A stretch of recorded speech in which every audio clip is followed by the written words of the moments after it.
Buenas tardes.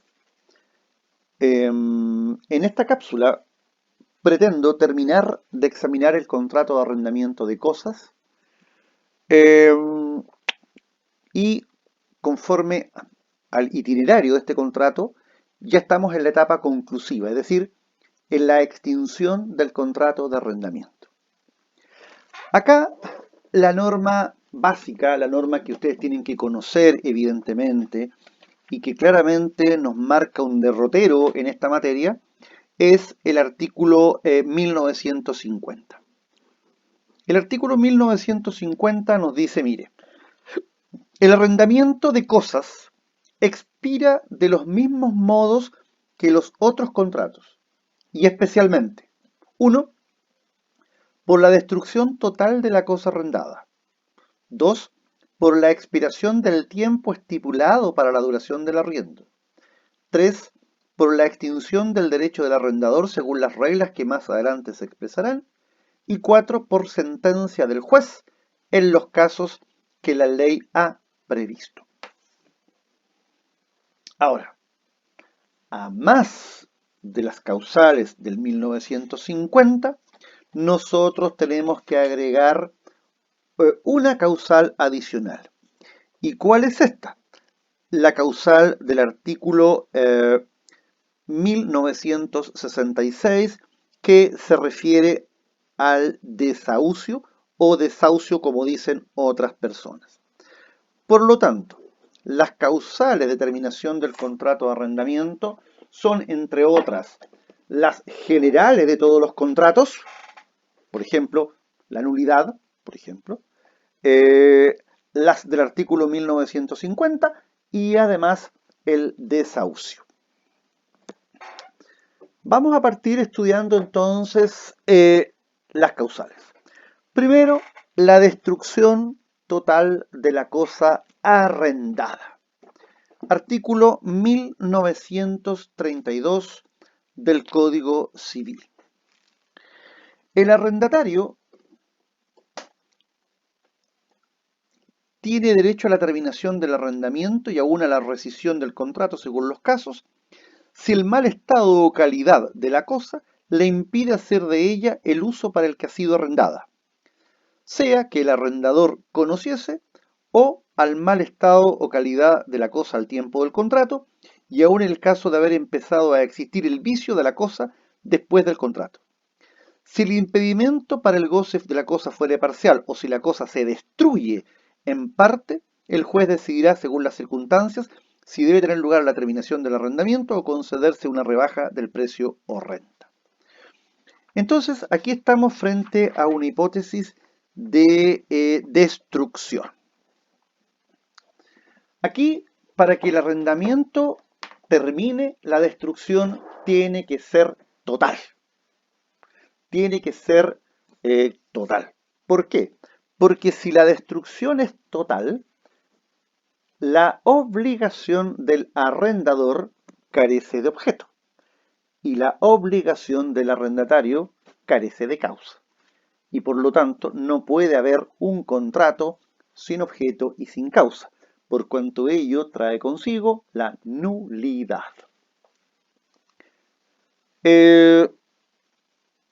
Esta evidentemente, ahora, aquí hay un tema importante.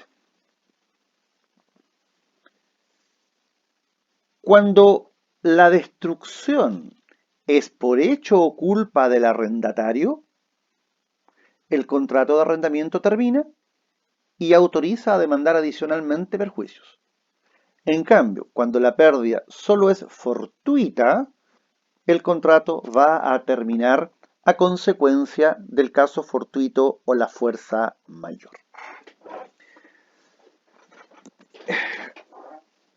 Cuando yo me iniciaba en el ejercicio profesional, a finales de la década de los 80, principio de la década de los 90, yo era abogado de una compañía de seguros que se llamaba Aetna Chile Compañía de Seguros o Seguros Generales, Aetna.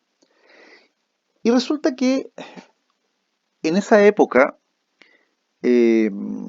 existía en las termas minerales de Chillán el antiguo hotel y la ilustre Municipalidad de Chillán tenía arrendado ese sector donde estaba el antiguo Hotel Termas de Chillán al empresario José Luis Giner Izquierdo.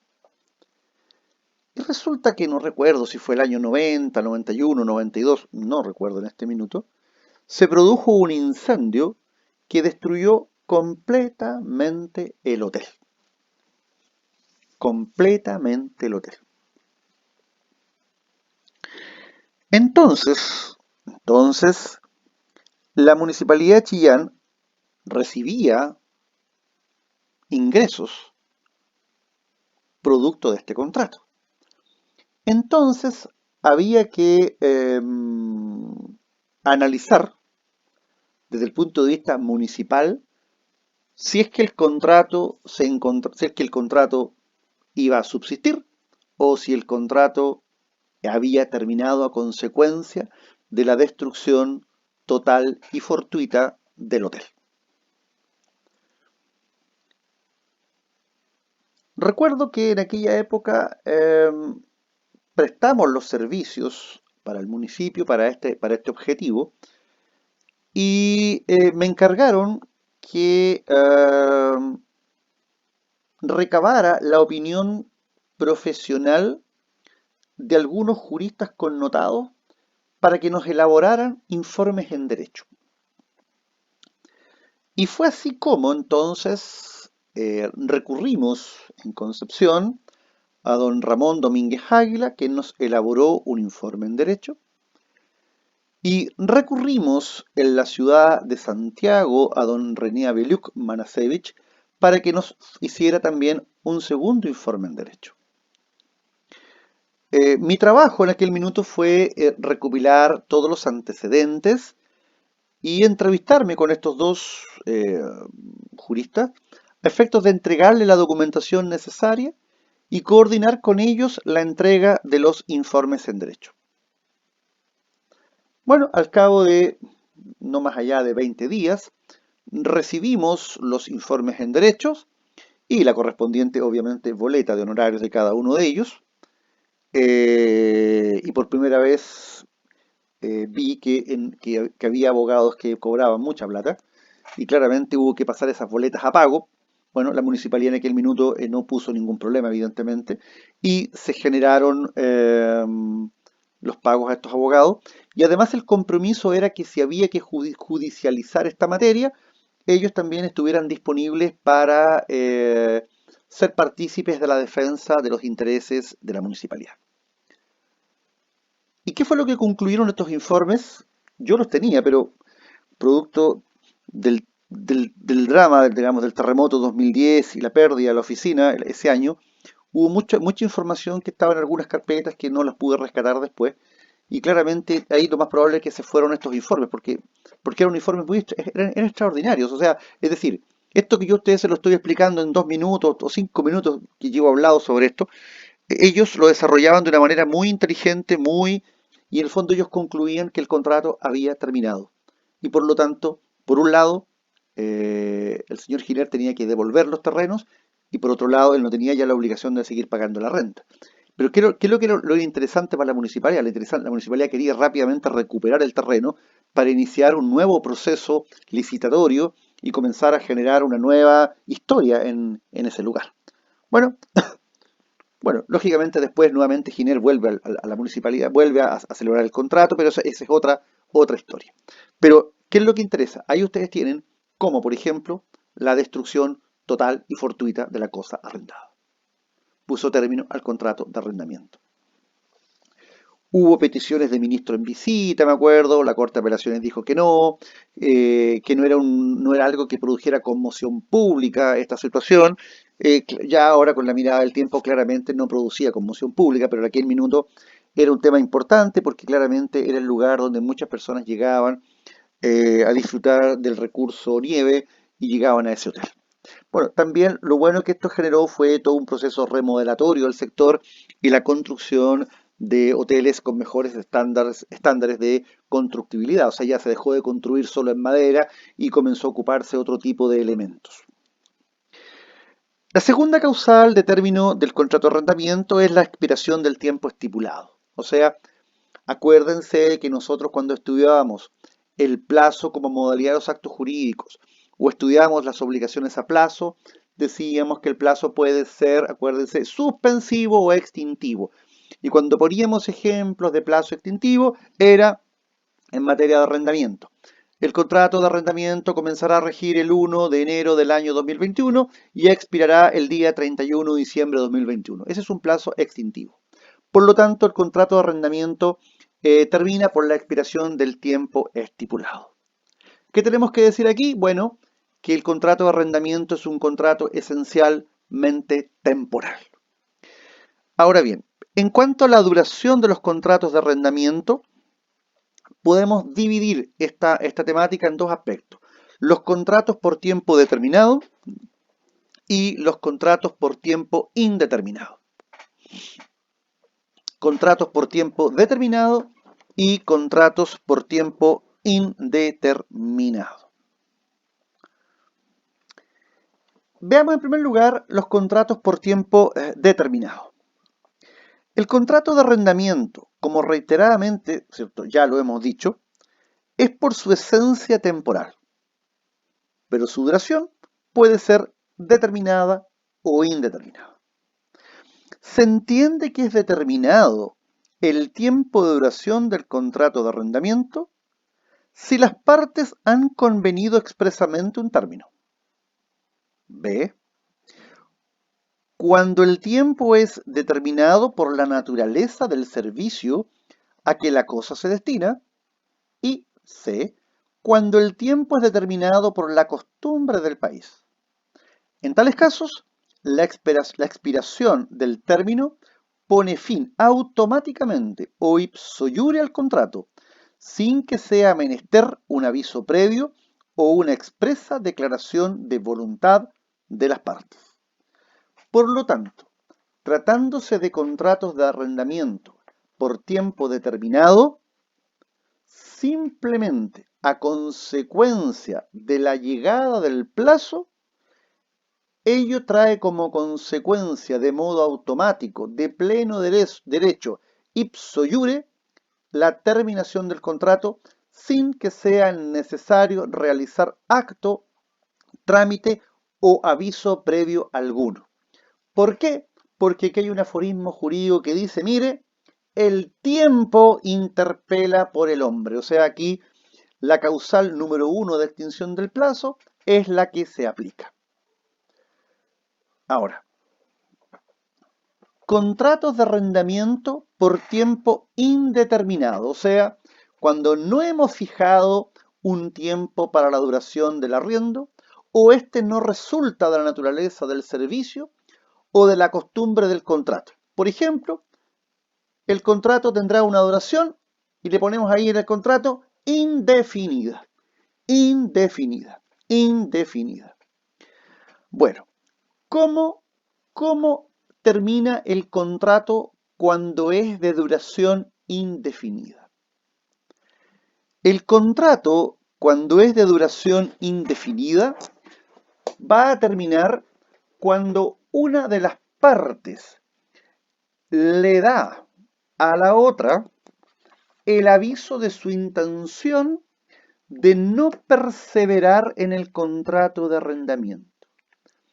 Y ese aviso es lo que se conoce como el desahucio.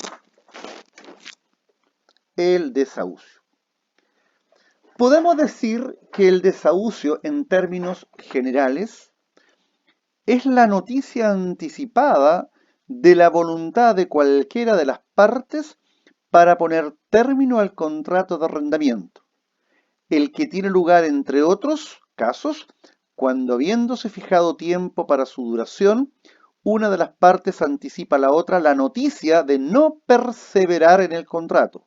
Noticia que éste, como se ha materializado por medio de la notificación de la demanda de desahucio, donde expresamente se le da la noticia al demandado de la voluntad de la arrendadora de no perseverar en el contrato. O sea, por lo tanto, tratándose de contratos de arrendamiento con plazo indeterminado, el camino para la salida o término del contrato es lo que se denomina el desahucio. El desahucio. Por lo tanto, ya dijimos que desahucio es el aviso anticipado que una de las partes da a la otra de su voluntad de poner fin al contrato, o sea, no perseverar en el mismo. ¿Qué finalidad tiene este aviso? Bueno, de alguna forma darle noticia a la otra parte de que no hay voluntad en orden a perseverar en el contrato y evitar causarle el perjuicio, por ejemplo, con una salida del modo, unilateral o de modo un tanto que sea repentino. Entonces, claramente queremos evitar eso y lo hacemos a través de la utilización del desahucio.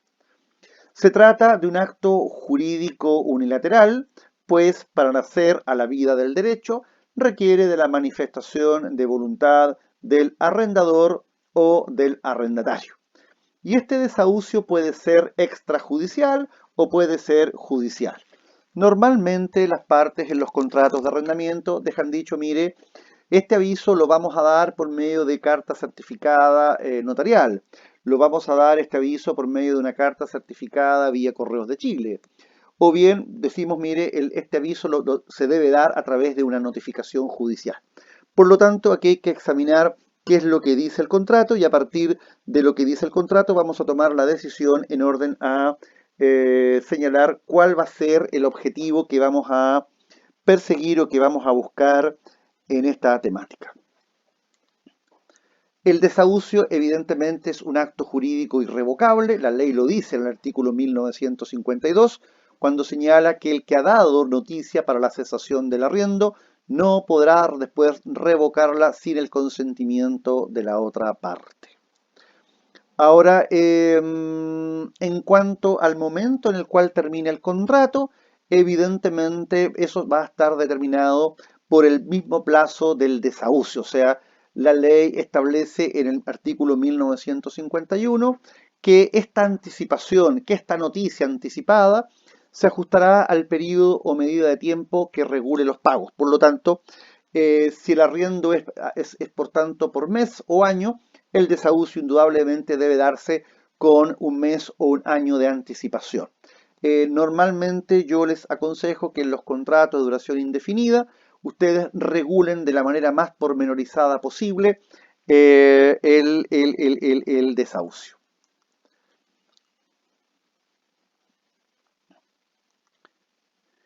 En esta materia de terminación del contrato de arrendamiento, ya sea que este contrato sea a plazo determinado o a plazo indeterminado, cobra importancia una figura jurídica que está reglamentada en el artículo 1856 del Código, que es la llamada tácita reconducción.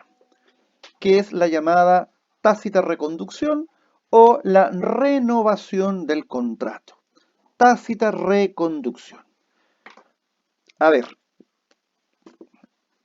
en términos generales, decimos que hay tácita reconducción cuando el arrendatario permanece en el inmueble o en la cosa arrendada con conocimiento del arrendador y sin protesta o reticencia de ésta.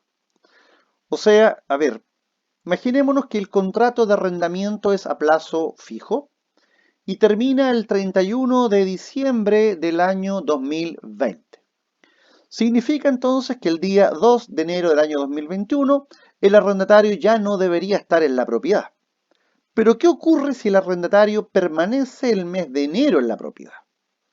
Sigue al mes de febrero en la propiedad y el arrendatario no manifiesta molestia o reticencia alguna. ¿Qué es lo que se dice ahí? Que se ha producido la tácita reconducción.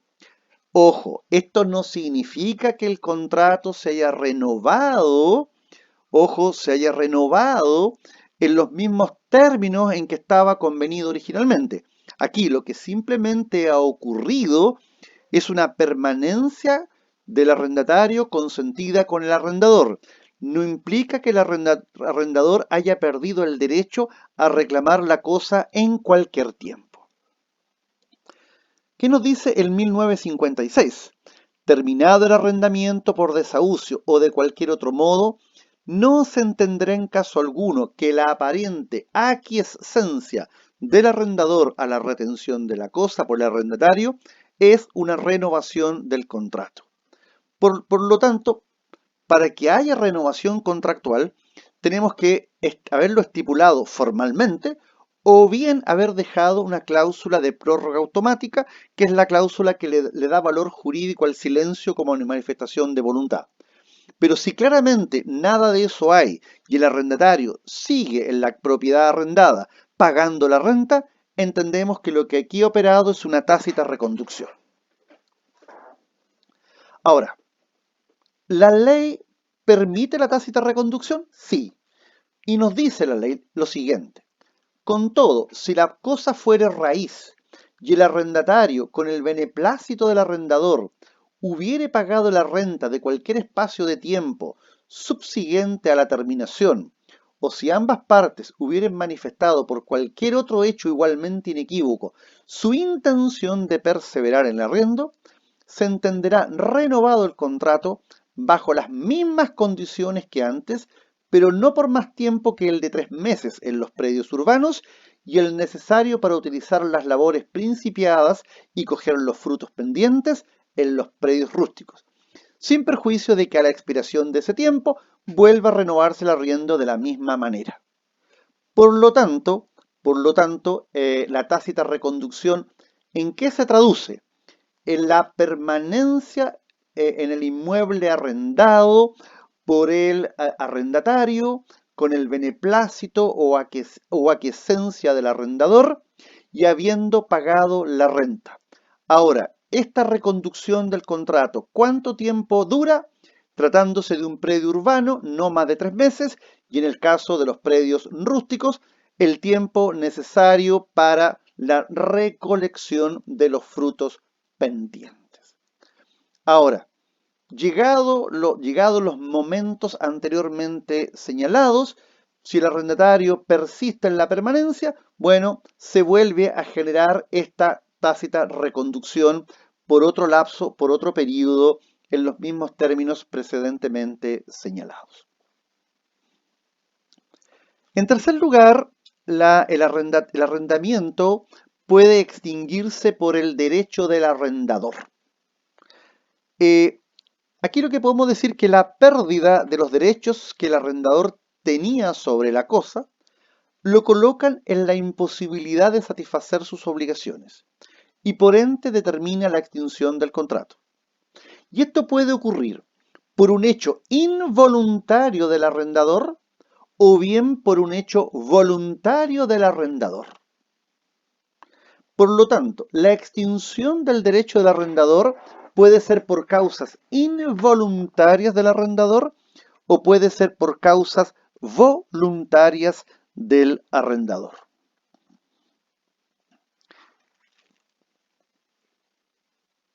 Bien. Vamos a estudiar, en primer lugar, la extinción del derecho de arrendador como causal de la terminación del contrato de arrendamiento por causa involuntaria. Veamos acá. 1958. Extinguiéndose el derecho del arrendador sobre la cosa arrendada por una causa independiente de su voluntad, expirará el arrendamiento aún antes de cumplirse el tiempo que para su duración se hubiere estipulado.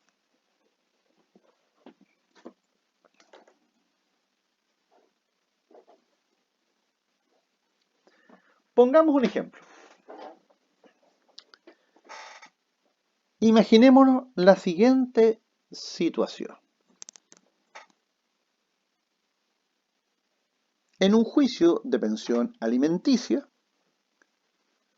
se establece que la pensión alimenticia será el derecho real de usufructo sobre un departamento ubicado en la ciudad de Santiago. Y nosotros sabemos, por nuestros estudios de derecho de los bienes, que una de las prerrogativas que tiene todo usufructuario es arrendar la cosa fructuaria. Entonces, la mujer recibe este departamento en usufructo y obviamente para poder generar el dinero necesario para la satisfacción de sus necesidades y la de sus hijos, ella contrata a un corredor de propiedades en Santiago y le dice, mire, soy usufructuaria de este departamento ubicado en tal comuna, tal calle, etcétera, etcétera. Aquí está la escritura pública que da cuenta del usufructo y acá está la inscripción del derecho real de usufructo. Por favor, arriéndelo. Estos departamentos se están arrendando acá en este lugar en no menos de 600.000 pesos, así que yo no menos de 550.000, arriéndolo sobre 600.000, pero yo por menos de 550.000 ni siquiera voy a escuchar ofertas. Bueno, un día X aparece una persona, la corredora la llama, mire, sabe señora, encontré un arrendamiento que hay una persona que está dispuesta a pagar y ofrece 575.000 pesos. ¿Qué es lo que dice la usufructuaria? Cierre. Viaja a Santiago, firman el contrato de arrendamiento. Y pensemos una causal, y que el usufructo, pensemos lo siguiente, el usufructo era título de pensión alimenticia en favor de sus hijos. El ejemplo quizás no sea el de los mejores, pero mueren los hijos. Evidentemente, termina el usufructo. Terminado el usufructo, ello va a gatillar de inmediato la terminación del contrato de arrendamiento. O, pensemos otra situación, los hijos se traen a la universidad, se reciben, termina el usufructo. O, los hijos llegaron a los 21 años y no están estudiando una profesión oficio, termina la pensión alimenticia, termina el usufructo, termina el contrato de arrendamiento. Es decir, ahí estamos frente a una situación de carácter involuntario. De hecho, si nos vamos al 1958 en su inciso segundo, está el ejemplo que yo les acabo de decir. Y la ley, mire, la ley rara vez pone ejemplo, pero este es un caso donde la ley pone un ejemplo. Y dice, si por ejemplo el arrendador era usufructuario o propietario fiduciario de la cosa, expira el arrendamiento por la llegada del día en que debe cesar el usufructo o pasar la propiedad al fideicomisario. Sin embargo, de lo que se haya estipulado entre el arrendador y el arrendatario, sobre la duración del arriendo y sin perjuicio lo dispuesto en el artículo 794, inciso segundo. O sea, ahí tenemos un caso de extinción involuntaria. O sea, si el arrendador, por ejemplo, en este caso se murió, o el arrendador llegó a los 21 años y no está estudiando profesión oficio, sino que entró al mundo del trabajo, o el arrendador se recibió y ya no puede mantener la propiedad en usufructo por cuanto ha cesado la obligación alimenticia.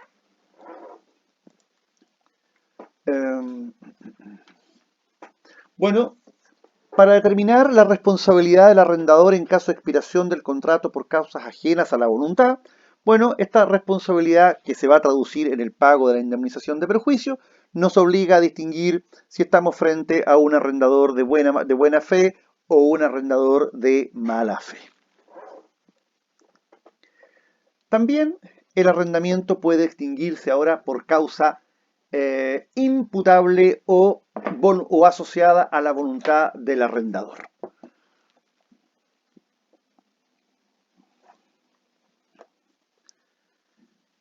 Aquí entonces el arrendamiento va a terminar por hecho o culpa del arrendador. Entonces, esto va a ocurrir, por ejemplo, cuando el arrendador enajena la cosa arrendada,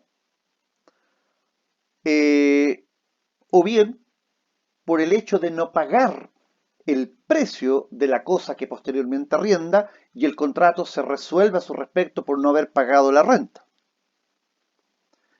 Entonces, en estos casos surge la pregunta,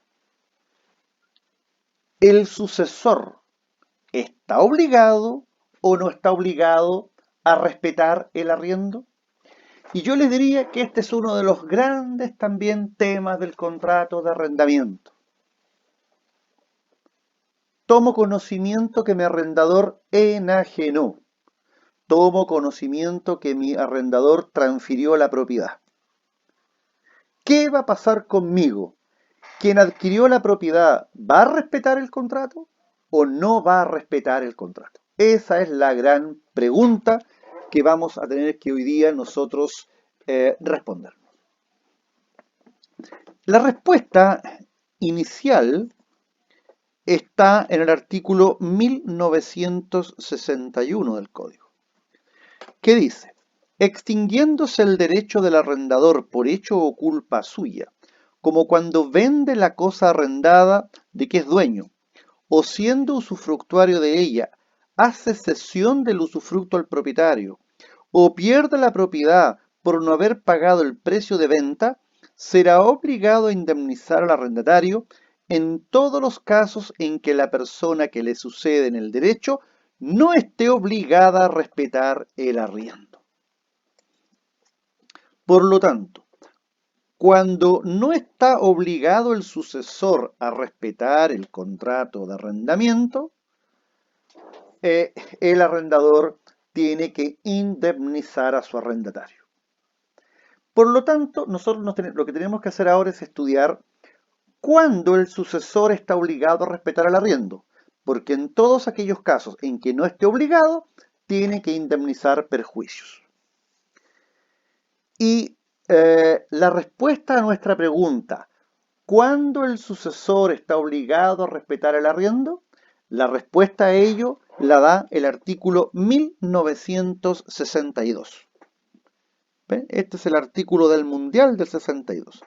Este artículo del Mundial, digamos, nos dice cuándo el sucesor debe respetar el arriendo.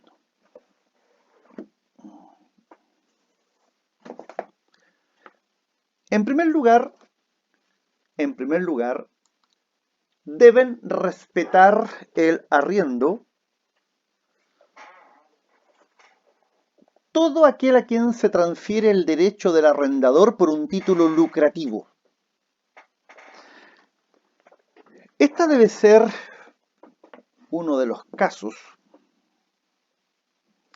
donde claramente don Andrés Bello se equivocó flagrantemente. Flagrantemente. ¿Por qué? Porque aquí lo que hay que tener claro es que cuando la ley dice todo aquel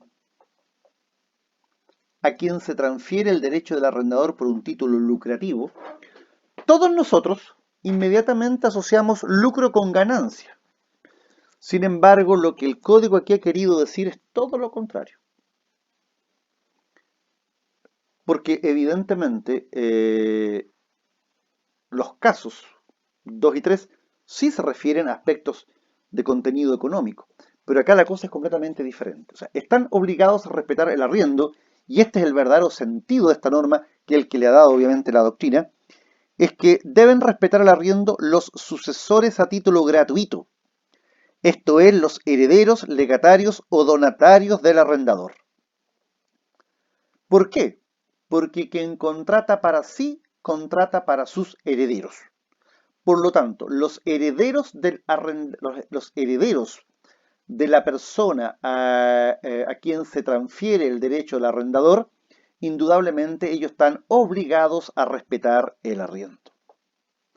O sea, veamos lo siguiente, o sea, si el arrendador muere, el derecho se va a transmitir a sus herederos, y sus herederos están obligados a respetar el arriendo. O sea, si mañana muere el arrendador, o sea, el arrendatario no tiene ningún riesgo que por esa circunstancia el contrato de arrendamiento ha de extinguirse. ¿Por qué?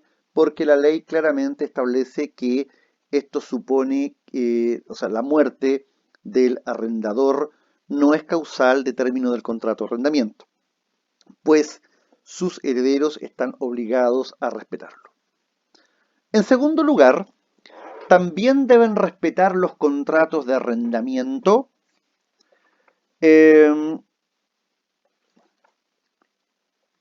en el caso de que el adquirente, o en el caso de que el contrato de arrendamiento haya sido otorgado por escritura pública. O sea, si yo tengo un contrato por escritura pública, quien adquiere el derecho del arrendador está obligado a respetar el arriendo. Eso también es absolutamente claro. Por lo tanto, constituido por escritura pública, consta el contrato de un modo fehaciente y tiene una fecha cierta. Los adquirentes quedan en situación de conocerlo y de efectuar la adquisición de la cosa arrendada a sabienda de la existencia del contrato. Por este motivo, pese a que el arrendamiento es un contrato consensual, tiene considerable importancia que se le revista de la solemnidad de la escritura pública. O sea, aquí está la ganancia de la escritura pública. ¿Y cuál es la ganancia?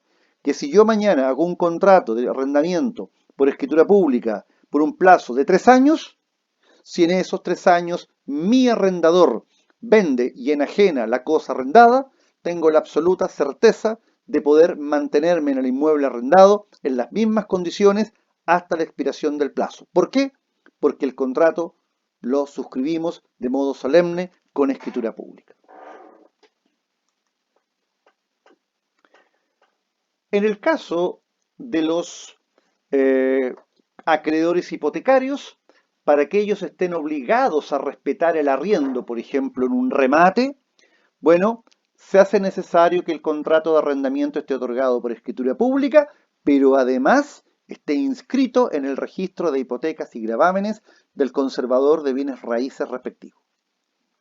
Aquí me voy a quedar un minuto por lo siguiente. Cuando una persona concurre a un banco y solicita crédito y el banco le exige como condición para el otorgamiento del crédito la constitución de una hipoteca, es necesario realizar lo que se llama el estudio de los títulos. Y dentro del estudio de los títulos está lo relativo al análisis de la copia de inscripción con certificado de hipotecas, gravámenes, interdicciones y prohibiciones. Y si en el estudio de título detectamos que la propiedad a hipotecar tiene un arrendamiento otorgado por escritura pública e inscrito además en el registro del conservador de bienes raíces, claramente, si mañana constituimos la hipoteca, si el deudor deja de pagar el crédito asociado a la hipoteca y tengo que llevar esa hipoteca a un tribunal de justicia y ejecutar a ese deudor y sacar a remate la propiedad y deseo adjudicarme esa propiedad y esa propiedad está arrendada por 10 años, voy a tener que respetar ese arrendamiento por 10 años. ¿Por qué? Por la publicidad que tiene la lógica esa inscripción. Esta inscripción en el registro de hipotecas y gravámenes cumple una función muy especial, darle publicidad al estado de esos bienes raíces. Me he extendido más de la cuenta, así que vamos a dejar esto hasta acá. Y seguimos en otra cápsula.